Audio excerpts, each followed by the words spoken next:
In the question, the EMF of alkaline cell is marked 1.5 V. Is measured with a high resistance voltmeter and it is found to be 1.54.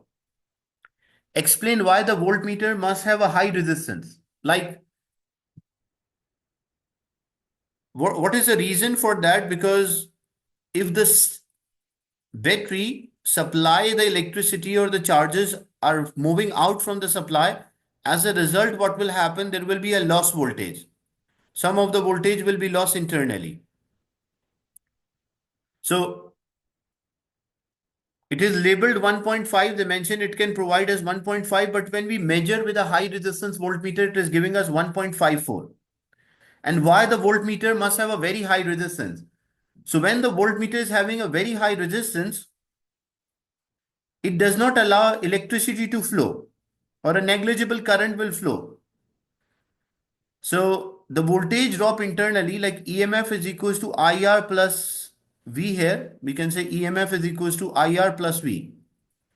The voltage drop internally, the internal voltage depends on the current. How much current flow through the circuit? If there is a greater current flow through the circuit, more voltage will drop internally and less voltage will be external.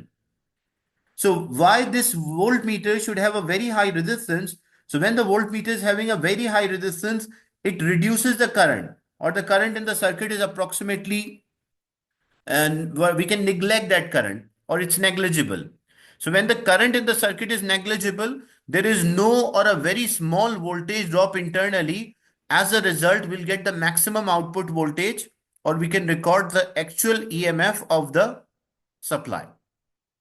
So how you write the answer, structure of the answer. So voltmeter, to have a very high resistance, it will reduce the current, or it will reduce the current to a very small value, or it will make the current zero, or ensure there is a zero current in the circuit. So when there's a zero current or approximately zero current is there in the circuit, then there's no voltage drop internally. So all the voltage will drop externally and voltmeter reading will be equals to EMF. Like this value will be zero. If this value is zero, so EMF and V will be same. Is it clear? The explanation?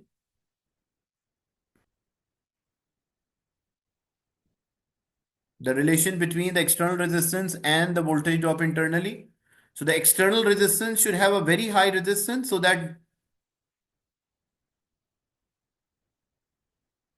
why the voltmeter is recording 1.54, because usually when a cell is used,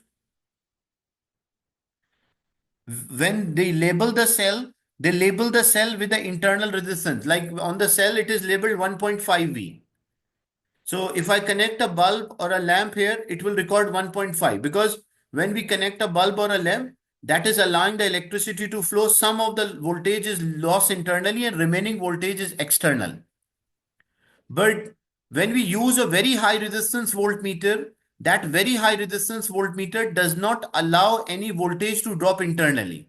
Like there's no voltage drop internally or negligible voltage drop internally. So as a result of a negligible voltage drop internally, say actual value was 1.54 volts. When example we were using a lamp there, so maybe 0.04 volts drop here and 1.5 volts is dropped here. So that's why on the cell it was labeled 1.5 V, means it can provide us 1.5 voltage. Even though the actual value might be higher, but on the label on the cell is 1.5. So it is maximum providing us 1.5. Even though actually the cell is producing more voltage than what is labeled. But because some of the voltage lost internally, that's why the external will have a lower value. But if we use a variable, if we use a voltmeter with a very high resistance, so as a result of a very high resistance, the voltmeter does not allow any electricity to flow.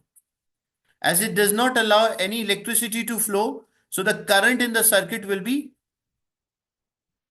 zero or approximately zero. If the current in the circuit is zero, the EMF of the battery was 1.54, and if there is no current in the circuit, no voltage drop internally. As there is no voltage drop internally, what the voltmeter read? the voltmeter will read 1.54 volts, which is actual EMF of the cell. So actually it is 1.54, but because there is some loss, so the output is 1.5. That is labeled here. What is marked on the cell? So what is usually marked on the cell is the voltage after the internal resistance.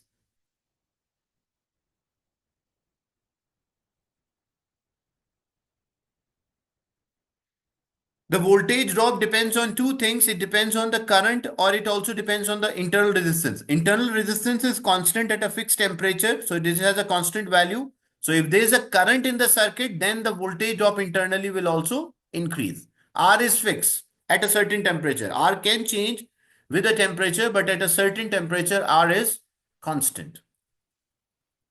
So here the voltage drop internally depends on the current.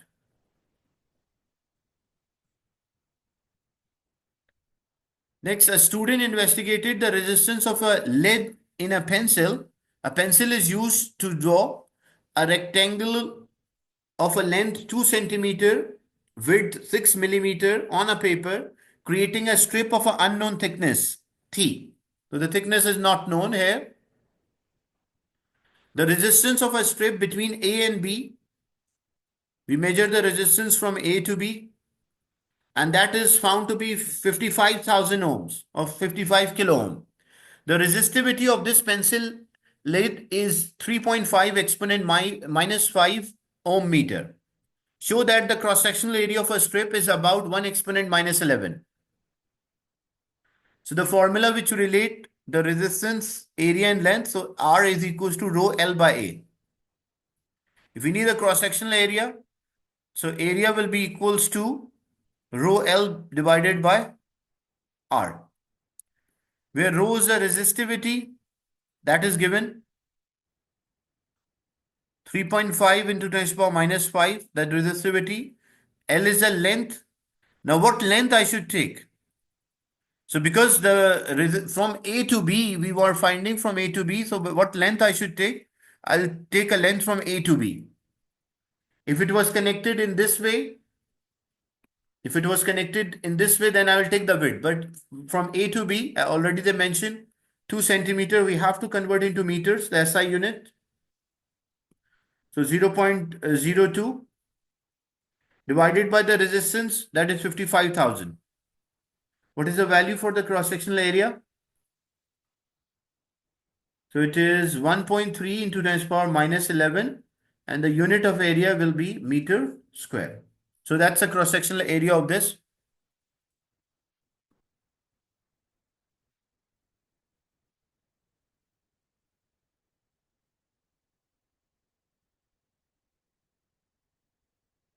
The next is the pencil lead is made of a mixture of a graphite and a clay. This pencil has a 50% graphite and a 50% clay.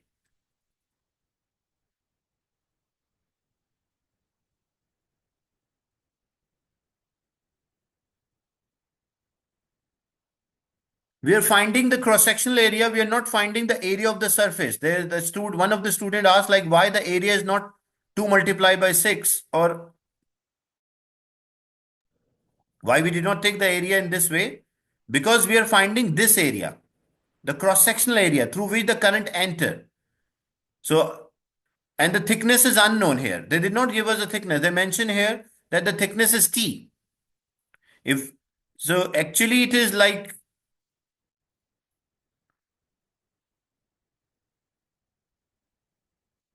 say this is A to B.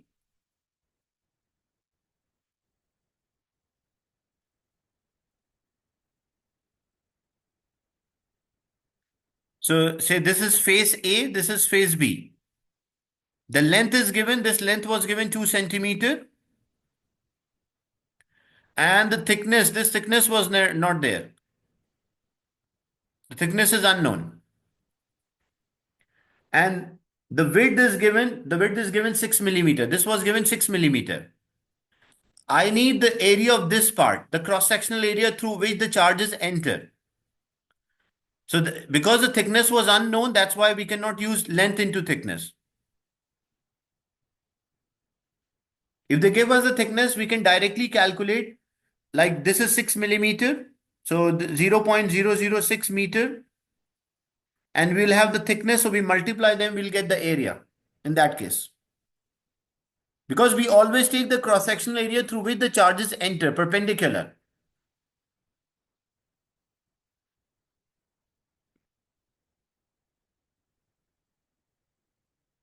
The next is the pencil lead is 50%. It's a mixture of a graphite and a clay. This pencil has 50% graphite and a 50% clay.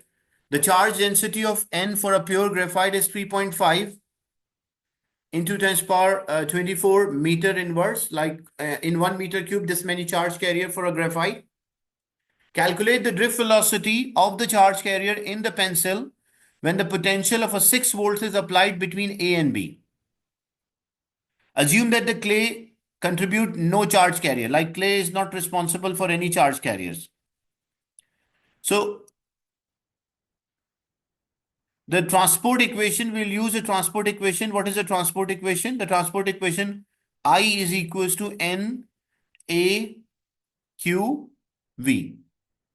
That's a transport equation. We already have the resistance and the voltage. Resistance is there from the previous part. So we can use a formula, because what we need, if we need the drift speed, we should know Q, which is a fixed value. The charge carrier are the electrons.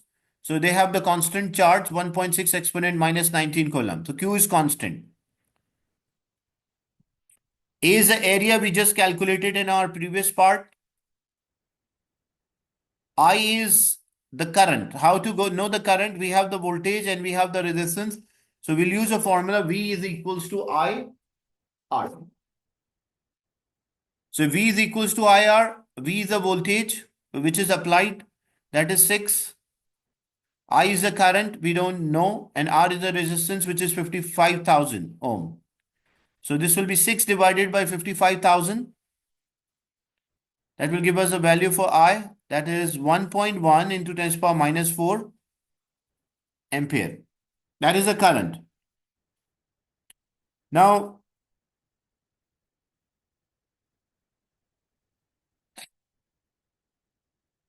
this is the total current which we got.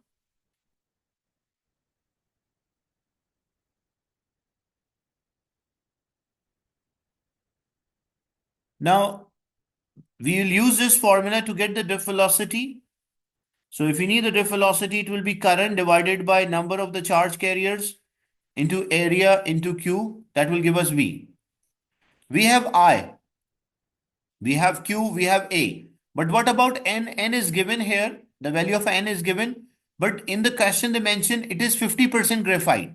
So means if we have like 1 meter cube,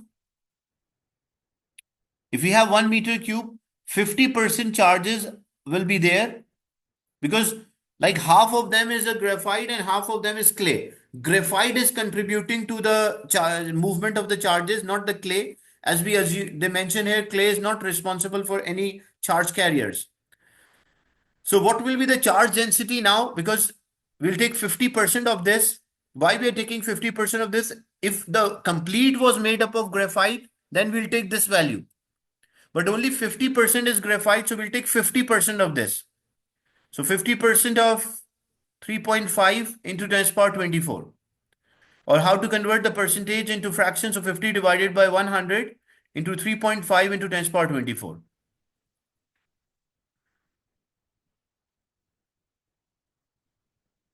So that will give us the value for N. 3.5 exponent 24 times 50 divided by 100. That is a value for N. So then we'll just substitute to get the drift speed. The current was 1.1 into 10 to the power minus 11. 1.75 definitely. It will be half of 3.5. So 1.75 exponent 24. The N. So we substitute 1.75 into 10 to the power 24. A is the area we calculated in the last part, the cross-sectional area. That was 1.3 into 10 to the power minus 11. And Q is a constant value, which is 1.6 exponent minus 11, negative 11. That will give us a drift speed. What's the answer for the drift speed? And you substitute all these values. 1.1 exponent minus 11 divided by 1.74 exponent 24 times 1.3 exponent minus 11 times 1.6 exponent minus 19. What's the value?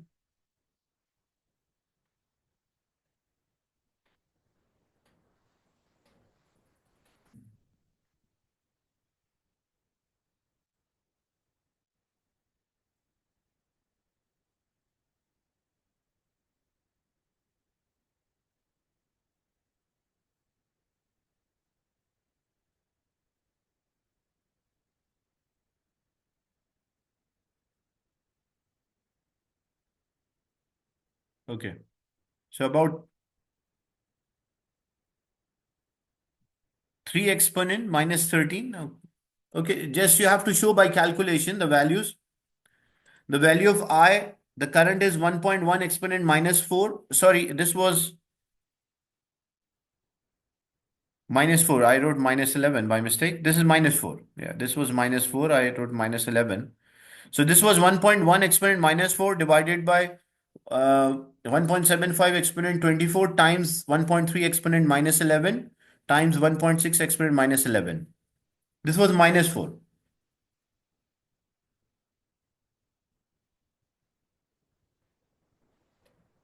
So when you simplify this, you got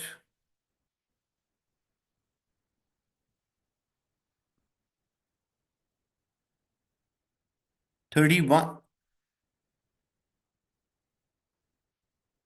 3 exponent minus 6. Okay, so just write 3 exponent minus 6 accordingly. So 3 exponent minus 6, that will be the speed at which these particles are moving. Meters per second, that will be the value. In part C, the pencil lead are made with a hardness range from 9H, very hard, to 9B, very soft. Like on the pencil, you will find numbers are there, the sequence which shows the hardness or the softness. It's about how much, what is the percentage of the clay and the graphite that changes the proportion. Hard pencil leads have a high proportion of a clay. When a pencil is hard, it has greater proportion of a clay. Where a soft pencil have a low proportion of the clay and high proportion of graphite. How the resistance of a strip would be effective if were drawn with a softer pencil. Like here we use a hard pencil to draw, but if we use a soft pencil, how the resistance will change? So means the soft pencil contain more charge carriers. Why the soft pencil will contain more charge carriers? Because in a soft pencil, the proportion of the clay will be less. So if the clay proportion is less, then the graphite proportion will be higher. If the graphite proportion is higher, the number of the charge carriers will increase. As the number of the charge carrier increases, the resistance will be lower. Is it clear? The relation between the charge carrier and the resistance?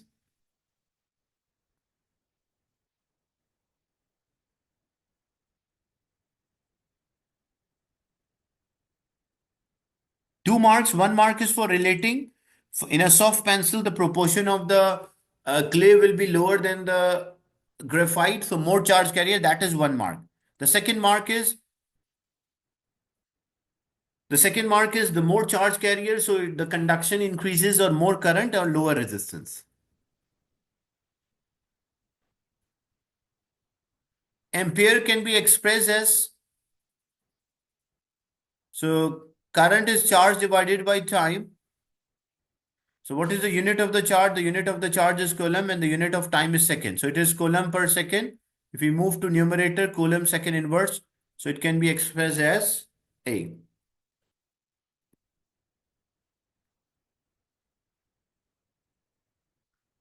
Next is electrical power is transferred in motor as shown. Electrical power input is there, mechanical output, and the power loss. What is the efficiency? Efficiency is a useful power output divided by total power input into 100. So what is the useful power output? The useful power output is PO. What is the total power input? That is PI. And then into 100, we got efficiency in percentages. So D will be the right answer.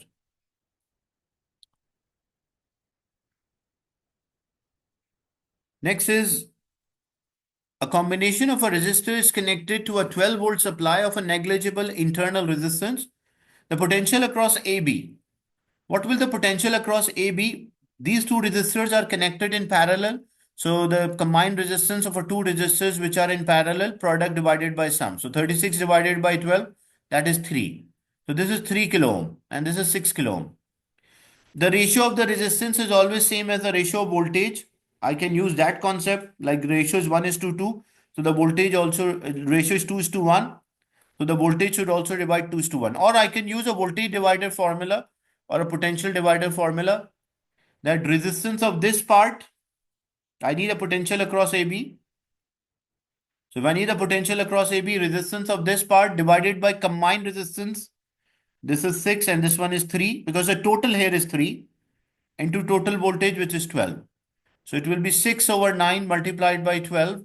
So we'll have 2 and 3, 4 and 4 multiplied by 2 makes 8. So this will have 8 volts and remaining 4 volts is here. So always remember in a potential divider circuits, the ratio of the resistance and the ratio of the voltage is always equal or same. If the resistance ratio is 2 is to 1, the voltage ratio will also be 2 is to 1.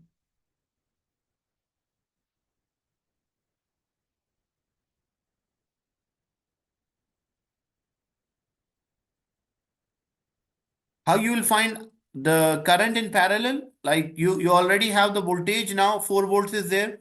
So this 4 volts will be same across each both of them as they're in parallel. We know the resistance of each. We know this will be 4 volts and we know this is 4 volts. So we can find current, which will be voltage divided by resistance. So voltage here is 4, resistance is 6000. So we know how much current will flow here. And same amount of current will flow in the second one because they are same resistors and same potential is there across them. The graph shows the current potential difference characteristic for an electrical component. What is this component? State the name of the component. Whenever you see such graph, you will get an idea that this is a diode. Why it was not conducting initially? Because why it was not conducting the current initially? Because the diode is having an infinite resistance initially, and as the charges are not able to cross the barrier, as the barrier potential is higher than the voltage which is supplied to the diode, that's why it is not conducting any electricity. Calculate the resistance of the component when the potential is minus 0.7. So how to work out? So you have to draw a line from 0.7.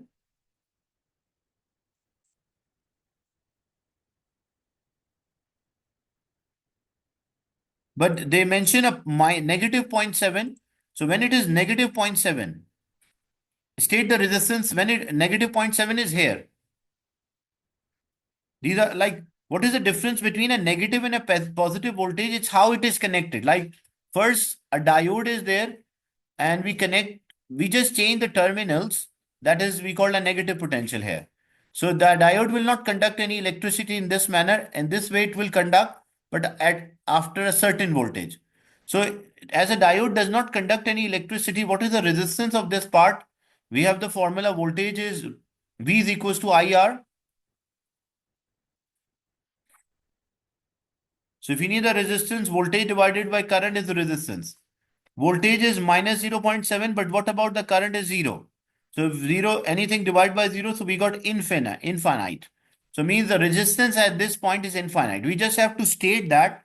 We don't have to show how it is infinite. We just have to state because the current is 0 and voltage divided by current is a resistance. That's why the resistance at this point is infinite, or you can say infinity. You can also say a very large or a very high.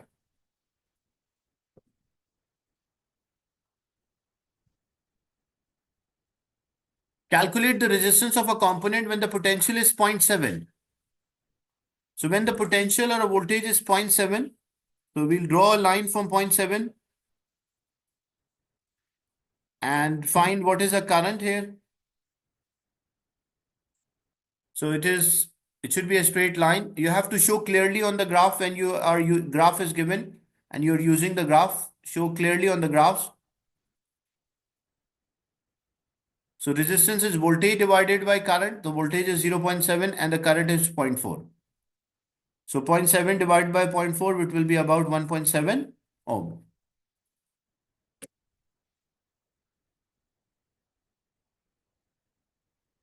So for IV graphs, always use the graph to work out. State the practical use of this component. What is the use of a diode? The diode is used as a in a rectifying circuit or rectification. When we say rectification, it means it is used to convert AC to DC, or it restrict the current or a flow of the charges or make them flow in one way. Diodes are also used in traffic signals, like light emitting diodes are used in traffic signals as well.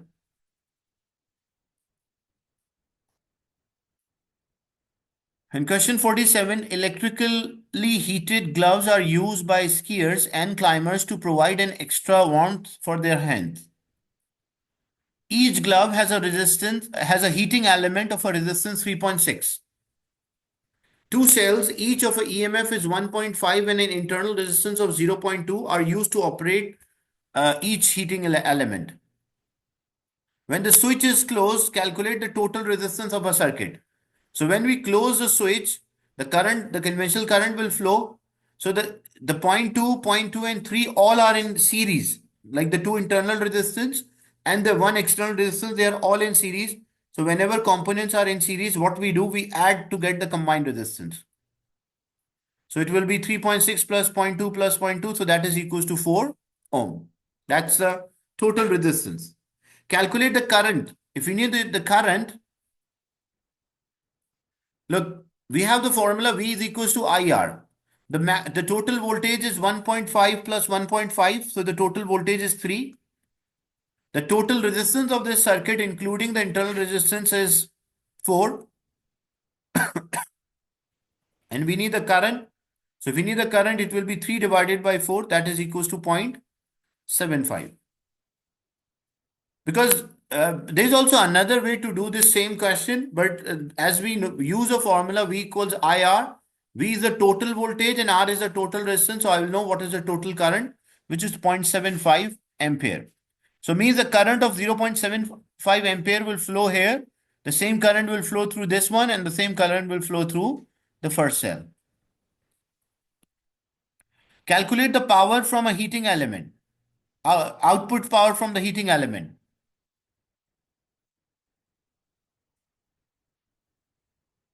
Yeah, why the total voltage is 3? Because the two cells are connected in this way. So this was 1.5. They both try to push the charges in the same direction. So as a result, the total EMF will be 3. We calculated the current, which is 0.75 ampere, and we know the resistance. So if we need the power, P is equals to I square R, the power output, or the power dissipated in the form of heat. So where current is 0.75 square multiplied by resistance 3.6. Because they only ask for the output.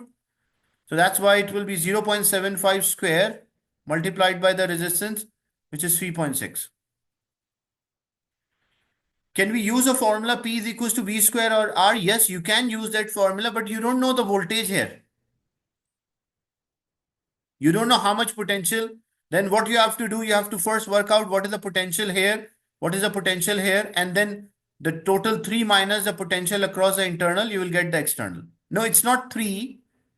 The total potential is not 3 because some of the current of a 0.75 ampere will flow through each of them.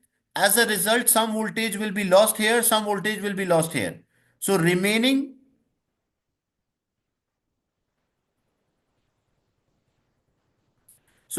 voltage will be the output voltage. So there is also another way to do, like you can use this for, because I was having a current of a 0.75 ampere and I know the resistance, that's why I was using a formula P is equals to I square R. But why not P is equals to VI or P is equals to V square over R? Because I don't know what is the voltage output. And if I want to find what is the voltage output here, I know the current, which is 0.75, and I know the resistance of this one. So I will find V is equals to IR. I will find what voltage drop here, and same thing, V is equals to IR, what voltage drop here, and the total voltage drop internally, 3 minus that value, I'll know what is the external voltage. So that will have 2, 3 steps. Instead of doing in 2, 3 steps, I know the current and resistance, so I can simply find the power output. When in use, the internal resistance of each cell gradually increases. State and explain the effect this will have on the power output of the heating element. So if this internal resistance, originally it was 0.2, but as the temperature increases, the internal resistance does change. So what will happen?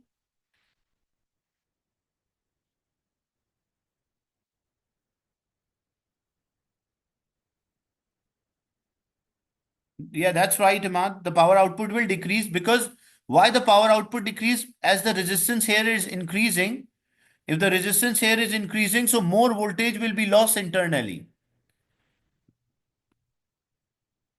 So R is increasing and the current is decreasing. That's also the point. The current is decreasing in the circuit. As the current is decreasing, when we calculated P is equals to I square R, this R is constant. If the current is decreasing, the power will also decrease. So less power will be output and more power will be wasted within the cell. So the cell with a high internal resistance, there are always more power loss. Is it clear? These are some questions related to DC electricity.